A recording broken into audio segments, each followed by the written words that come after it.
ગુજરાતમાં પણ કોરોનાના કેસ ચિંતાજનક રીતે વધી રહ્યા છે। આ સાથે જ 3 વર્ષ બાદ કોરોનાથી એક મૃત્યુ પણ નોંધાયું। અમદાવાદની એલજી હોસ્પિટલમાં સારવાર લઈ રહેલા 46 વર્ષીય કોરોના સંક્રમિત મહિલાનું સારવાર દરમિયાન મોત થઈ ગયું। ગુજરાતમાં કોરોનાના એક્ટિવ કેસનો આંક 320 પર પહોંચી ગયો છે। સૌથી વધુ એક્ટિવ કેસ ધરાવતા રાજ્યમાં ગુજરાત ચોથા ક્રમે છે।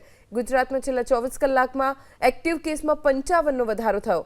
320 પૈકી અડધાથી વધુ એટલે કે 163 કેસ તો માત્ર અમદાવાદમાં છે। 31 મેના અમદાવાદમાં કોરોનાના નવા 35 કેસ નોંધાયા। અમદાવાદમાં છેલ્લા 2 દિવસથી કોરોનાના દૈનિક 30થી વધુ કેસ આવી રહ્યા છે। હાલ અમદાવાદ પશ્ચિમ ઝોનમાં કોરોનાના 45, ઉત્તર પશ્ચિમ ઝોનમાં 43, દક્ષિણ પશ્ચિમ ઝોનમાં 33, દક્ષિણ ઝોનમાં 18, મધ્ય ઝોનમાં 7 અને ઉત્તર ઝોનમાં 2 કેસ નોંધાયા છે। ગુજરાતમાં પણ કોરોનાના કેસ ચિંતાજનક રીતે વધી રહ્યા છે। આ સાથે જ 3 વર્ષ બાદ કોરોનાથી એક મૃત્યુ પણ નોંધાયું। અમદાવાદની એલજી હોસ્પિટલમાં સારવાર લઈ રહેલા 46 વર્ષીય કોરોના સંક્રમિત મહિલાનું સારવાર દરમિયાન મોત થઈ ગયું।